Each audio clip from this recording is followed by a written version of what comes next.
Hello and welcome to this Soulsister talk.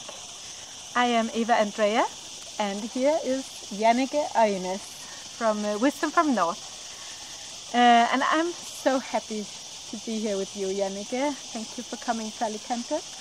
Oh, it's such a blessing coming here, meeting you and your husband, being in this beautiful garden that has its own story. I feel like I'm connected to everything right now. It's almost like I can ground myself. I have to ground you. Yes. Yeah. There's a very loving energy in this garden. Really, we can feel it, both of us. Yeah. Beautiful. Yeah. And we just had a wonderful interview with you and spoke about awakening. Yeah. So thank you for that, and thank you for reading my book. And now I'm always so interested to hear stories, awakening stories, because now in my book I share my own awakening story. And I think what I hear from readers already is that we need to recognize ourselves in each other. We need the mirrors. We need to hear each story, because we are so different and still there's something that's the same. So Jannecke, I'm so happy that you want to share with me and with all my soul sisters and anyone else who's in an awakening. Can you start to tell us a little bit about how did your journey begin, your inner journey? Do you know where it started, where the wonder started, where the search for more meaning began? I think it actually started very early. As a young girl, I remember my parents spoke about pyramids and that there was a curse there. And I think I was like 8-9 years old. And I was like, what, the curse? What does that mean? Well, we don't know, but people got sick a lot. And I was like, yeah, but don't you have an answer to that? No, it's a mystery. I was like, a mystery? And it's just sparked something inside of me. That there was something that the adults didn't have an answer to. And I think it started there, and then it went into a lot of the star beings. Like I looked up to the stars and I was like, oh, I feel like I belong there. So I've always been very connected to the stars and loved UFOs and all that kind of stuff. So the interest for everything like out of the ordinary in a way, everything we can't see, was there from the start. And I was a musical theater artist. I had a lot of roles, and just being on stage also gave me this magical feeling that there was something in the air. And that's still with me, that longing to like bring more magic in life. Because I actually feel that life is magic. We just have to see it and look for it. But then, of course, my really inner journey started because I lost my voice in my 20s. I had to turn down a big role, a big part in Little Shop of Horrors. My career was like going like this, and then I lost my voice, and it just all fell. I couldn't speak. I had to turn it down to another woman, and after that I had a lot of problems with my voice, so I couldn't, of course, sing anymore. And then the first depression came, because all of a sudden I felt like I wasn't worth anything. What was I supposed to do in life? Ever since I was 7 years old, I thought I was going to be this big musical theater artist, and now I didn't have a voice. So then dramatic. Then I didn't have a purpose. And this is not a quick fix, you know. This took a long time, like many years. I got, of course, better. I went to school in New York. I got my voice back, operated it. But then I fell down to a second depression, because when I came home from New York, nobody knew Jannecke anymore. So I didn't get any roles. And I was 24, 25, and people, my friends had settled down, had a boyfriend and good jobs, and I had nothing. I felt like I had nothing. And then the real inner journey started, where I realized that I have to find out who I am, why I'm here. What am I really interested in? Is it all about being a star on stage, or is there something more to me that I can do? And yeah, that took a long time, and it was many steps along the way.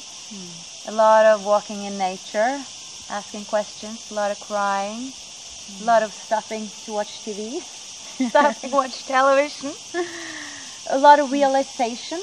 And then in my 30s, I felt like I really started to love myself more, and then I opened up, and the idea of wisdom from North came to me, and I feel like a completely different person than I was in my 20s. Yeah, I can hear that. I can't help smiling when you tell this actually a very hard story, because isn't it ironic that you lost your voice and now you've found your voice in this way, in such a beautiful way that you share in Wisdom from North? I think that's very beautiful. Yeah, it's pretty special, because it's something symbolic with that. I think so. It makes sense. Yeah, it does. And also the depression, it's such a hard thing to go through, and I've asked myself sometimes, are you afraid, Jannecke, that it's going to come back? But I don't think it will. Like, I can get sad and be down, but I can't fall down that low, because I discovered something that I didn't know. Yeah. I thought it was all about becoming something, becoming a success. Yeah. That was happiness. That was like I had to prove to the world that I was valuable and worth being here even. Yeah. And then I understood that no, you are loved, you are valuable just by being born. Yeah. Just by being a beautiful soul that you are. Oh, I think that's amazing. What a wisdom you've already got in your journey out from this. Yeah, and we all are, I realized that we all are just as valuable. Yeah. No one is better at all. You should never put yourself under anybody else. No, never. Because all we have, I believe, this is only what I believe, is that we have different experiences. Yeah. But it has nothing to do with worth or value or anything. That's just something made up, man-made up, Yeah.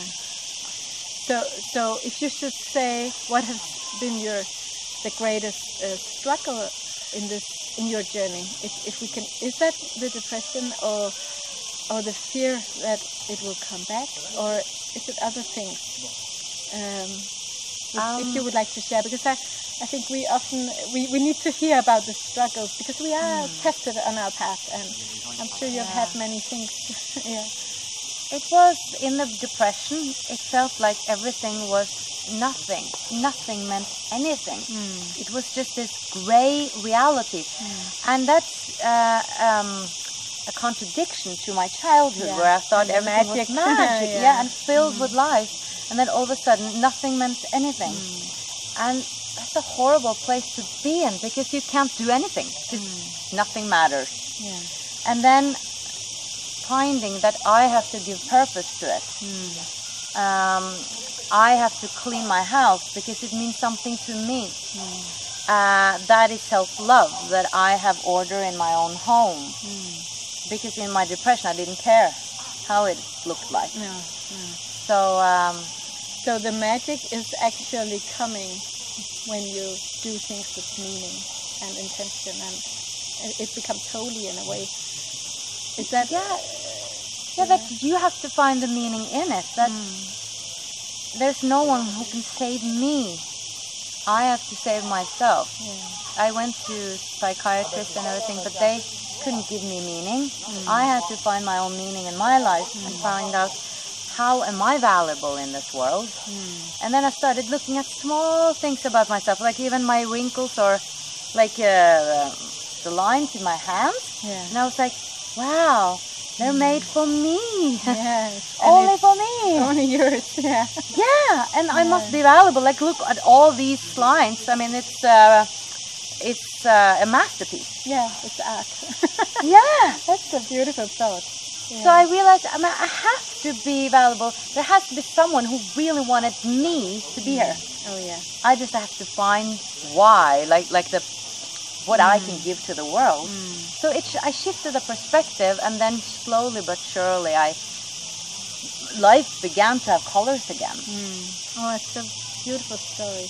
And I recognize myself because I also have had times with darkness in my own experience, and I know about darkness. I know about that, and also that the magic is still there. We just need to open up to it again and trust that it's there, and then we will see it more and more. I think often it's all about perspective. I mean, changing perspective can change your life. Yeah, really. And just knowing that there's a dimension that we cannot see and feel, but it's there. And trusting if we don't see it, that is the purpose with that too. Oh yeah. So it's not like, oh no, I'm not valuable enough to have these experiences, but you are, but I'm not. And no, like you are supposed to go through exactly what you're going through. That's what I've come to or believe. So if you should say a few words about what have given you strength in your inner journey, what do you think that is? It's a lot of things, but you know, wisdom from North is all about the big questions and asking the big questions. And sometimes I'm very like, what do I believe in? Do I believe in that, this? But I've actually come to simplify a lot of things, like finding strength in myself. Instead of all the time asking for signs out there, I've come to sometimes that you should just ask yourself, what do you really want? And if you don't find that, go deeper, go deeper. And that's very empowering to just trust that, hey, I have the answers inside of me. It doesn't have to be this angel or this, or God that I always have to ask, you know, what about this, what about that? Just trusting that I know, and that I'm guided, and that, you know, I'm connected to my higher self in a way, because I think, well, these are big questions, like, you know, are we separated from God, are we not? I believe that I actually have answers to everything inside of me. If I just tap into the knowledge that my higher self has, I have the intelligence. I think so too. So trusting myself has been helping, and also connecting with people who believe or are interested in similar things, like being with Soulsisters like you, who I feel see me. Yeah, that's, I mean, being with people who sees you, I think that's important. Yeah, that's the strength on our journey too, to have Soulsisters and brothers, for that sake. Yeah. Oh, that was a really beautiful thing, and also to pass on to others, because I think, as we also talked about before, there are so many things, there are so many ways you can find answers, so many words to put on this word. What do you say? Ordløs, I don't know the word for that. It's a speechless thing, this universe we are in, and there's so many different ways to articulate it, but to really listen to your inner knowing, that's the key. Really, it's a key for me too, I think, and maybe finding out, how do I listen within? How do I listen to my heart? How do the heart speak to me? Like maybe it speaks in a different way to you than to me. Like for me, maybe I feel a sensation in my heart. Others can like hear a voice, or there's many different way of perceiving this intelligence. And I think you have to find your way. And for some, it's really simple. It's like I hear a voice. For me, it's like a bit more complicated. Like I have to follow joy. Like when I feel like, then and you feel open in a way in your heart. That childish, I want to do that. Oh, that would be so cool. That's my heart. And then you know that's the right step for me now. Because how could it be wrong, you know? When your heart is dancing, how could it be wrong to do it? And always, if there's a doubt, it's time to stop and listen. What is, maybe it's fear, and then it's not gonna lead, but still it can be resistance, you know? It can be many things, unwillingness or something else, but joy is a good indicator. Good indicator. I love that. And I'm like, if you follow your heart, I mean, what can go wrong in a way? Like, okay, yeah, a lot of things can happen, but I don't think you can do anything wrong if you follow your heart. Like, why would that lead to anything that is not good? So, and right now, Jannecke, you feel this joy about connecting people, isn't that right? Yeah, I do. and other things too. Can you tell us a little about what you see coming in, what is arising, or what do you say, what is coming in your life now and in your work? Because we have an inner journey and then we have a outer journey, you know, what we create and what we do in this world. And I'd love to hear what's coming in my outer journey. You have a little teaser for that, if you have, or maybe how you find your next steps. Yeah. Well, I've had some dreams all along. Like I am inspired by other women. I think I'm drawn to working with women who are passionate about their work and who wants to change the world like I want to do. So I'm passionate about connecting women, spiritual teachers, and maybe in Scandinavia, and connecting platforms where people can get wisdom from people, and also bringing people, transformational teachers, to Norway, being more an event organizer, something I am looking into and I started doing. And because when I started this journey, I with Wisdom from North interviewed so many people. I got to know so many people. So I felt like, oh, I want that person to come to Norway, and so it's from taking like interviews from only web to different areas and variations. Like either if I'm doing a workshop for somebody else, or I'm doing live interview evenings in Oslo where I interview people on stage, or somehow do other kinds of events. That is something that is coming Sounds now. Lovely. And a beautiful way to bring it all further. So I love to hear that. I think it's nice that people can meet physically too, you know, not only on the web, even though I love you know, YouTube and everything. Somehow I feel like we should connect physically and meet, and also not just doing me interviewing individuals, but sometimes connecting more people. Wonderful. I think that's a wonderful vision. I'm sure that you are supported in many ways, also ways we cannot see. To do I hope so. I am sure you are. I'm following my joy, so you know. Yeah. And sometimes that's scary as well, because you don't know where it's going. Like, will this work out? Will anybody care about this new project I'm doing? And I think we often get those hesitations, and maybe it's not going the way you think right away. And I really want to comment on that, because sometimes, like, I've invited a person to come to Norway and it doesn't pan out, but all of a sudden the person wants to come at a later date because now we started talking, or I started working with an assistant of hers or his. Like, it seems like nothing is in vain. Yeah. That we shouldn't think, oh, it didn't happen exactly the way I thought it would happen, but something else came out of it. Yeah. So trusting that too, that it wasn't wrong, it wasn't a failure, it just happened to be something else that showed up. And we don't always get the answers that we think we want, but we get what we need. And maybe we need that little test on our trust, or whatever it is that we're learning from it all. Yeah. If you can trust everything that happens and see, look at it and think, there's a meaning with it. I'm sure there's something here to learn. Yeah. I mean, then nothing is a failure, right? No. It's a beautiful, beautiful thing to take with us.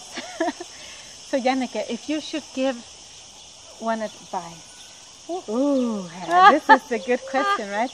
Yeah. But really, if you think about other of your soul sisters, maybe, or women in awakening, that maybe they experience some of the things that you've experienced, dark times, where it's been hard, and what would you tell them now, if you could maybe tell them just an encouraging thing, or give them a word or an advice. Whatever. For women who've had difficulties? Like Yeah, and who are in a journey, and maybe feels that, oh, it goes so slowly and I cannot see my path, and I feel very tested, and many things we are in life and we experience life.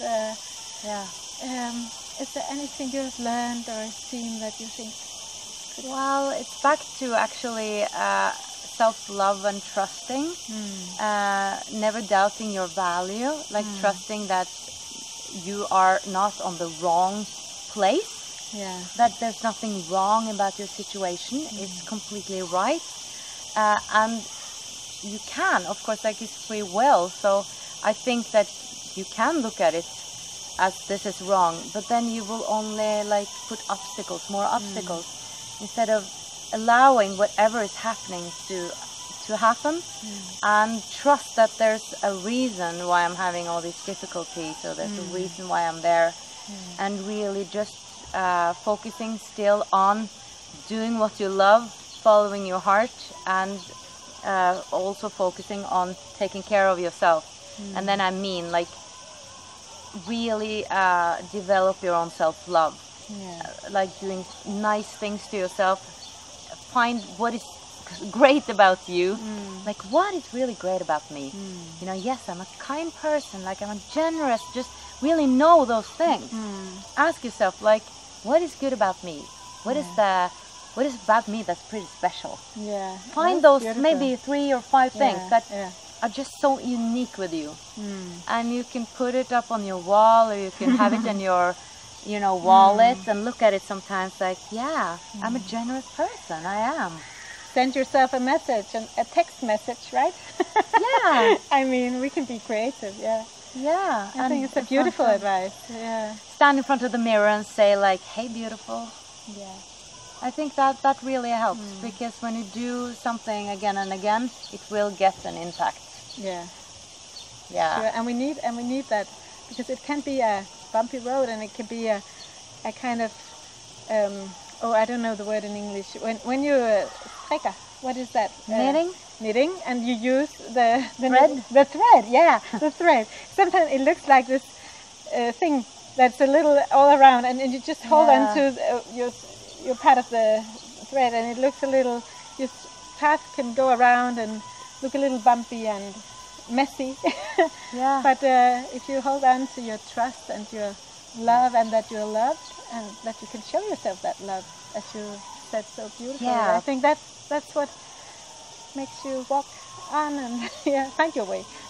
Because I think you have to walk through life, nevertheless. It's not going to all of a sudden be this big aha, or I mean it can, but like I think everybody is having 10,000 sorrows and 10,000 happiness feelings, like we all have to go through the struggles as a human being.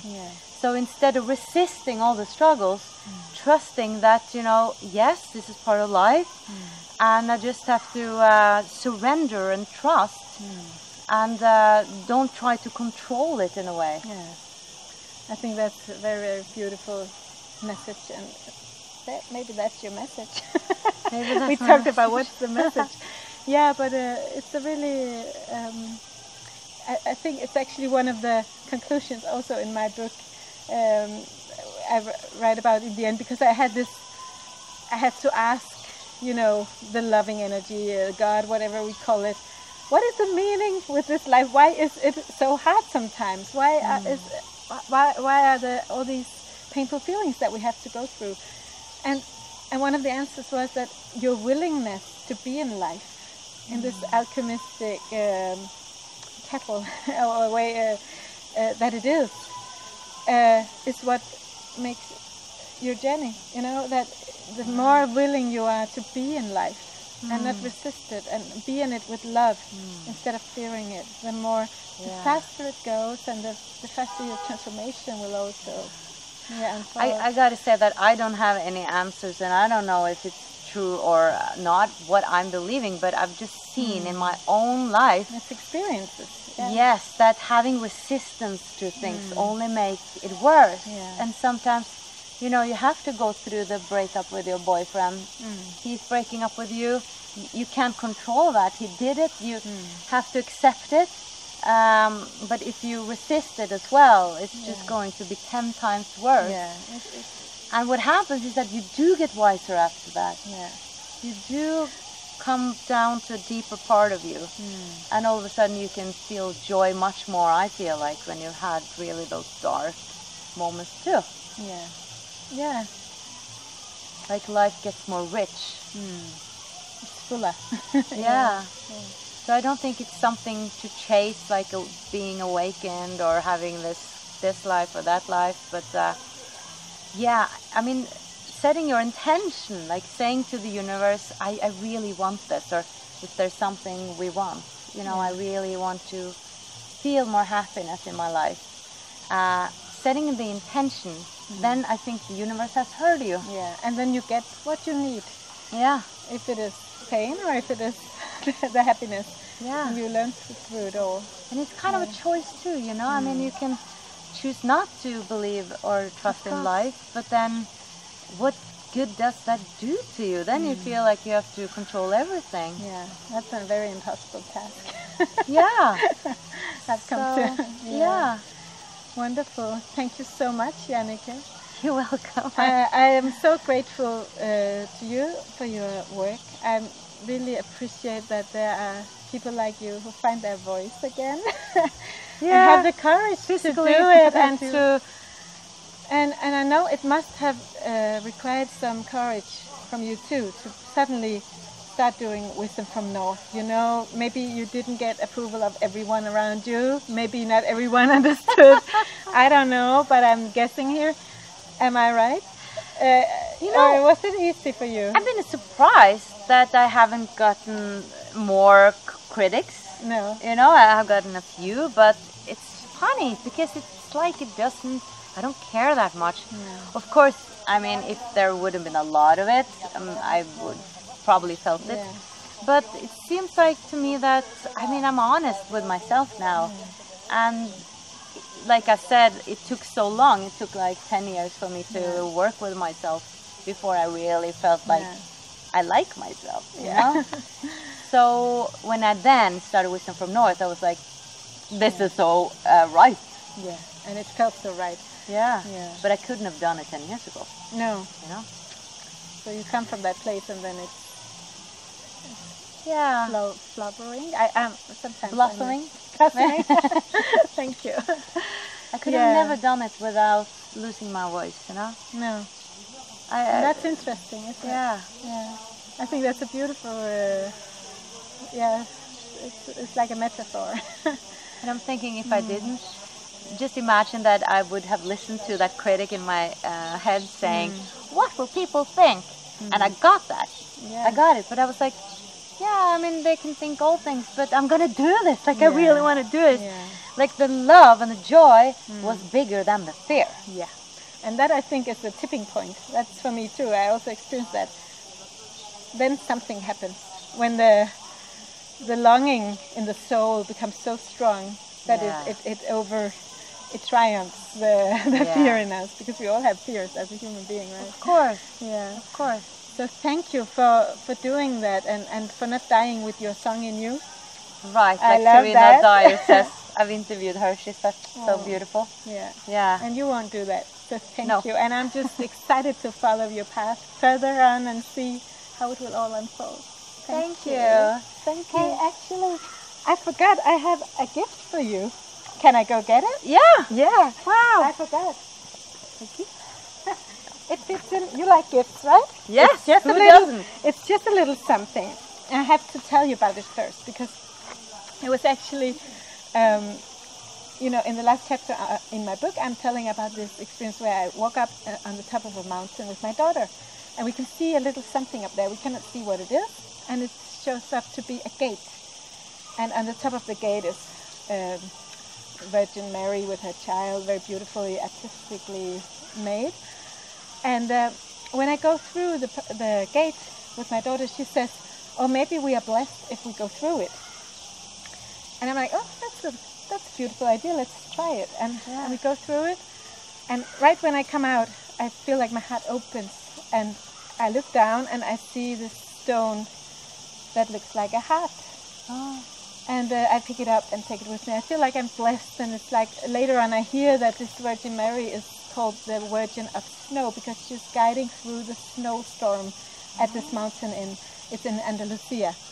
And she's shown herself 300 years ago and helped a priest that was about to die in the snowstorm. So it's like a very beautiful little experience. And this year I went there again, this summer, actually a month ago, and I found a new heartstone at the same mountain. Oh, my And I thought it should be for you, to remind you. Oh, how beautiful. To remind you that you are guided and you are loved, and there's a path that will be shown to you. If you, I don't know if it's Mary or if it's just a loving energy around us. She's just a symbol of that, you know. Can I show it? Yeah, of course. It's a little rocky, you know, because it's from this mountain. Oh. But with some goodwill, it's a heart, right? It is a heart. You can totally see that. Yeah, can't you? Wow, and it's blessed. So it's to remind you how loved you are, and you're not alone on your path. Yeah. Thank you, Eva. Yeah, you're welcome. That was the best gift. Doesn't she deserve that? I think so. Oh, it's Yeah, but we need reminders, you know. We do. Whatever it takes, we need to find our own ways. Yeah. Yeah. And it's there. So, love you. Thank you. Thank you to you for listening to our conversation. Yeah. And check out our interview when it's coming. It's in Norwegian. Yeah. And it will come on Wisdom from North Scandinavia on YouTube. Yeah. Thank you. Bye.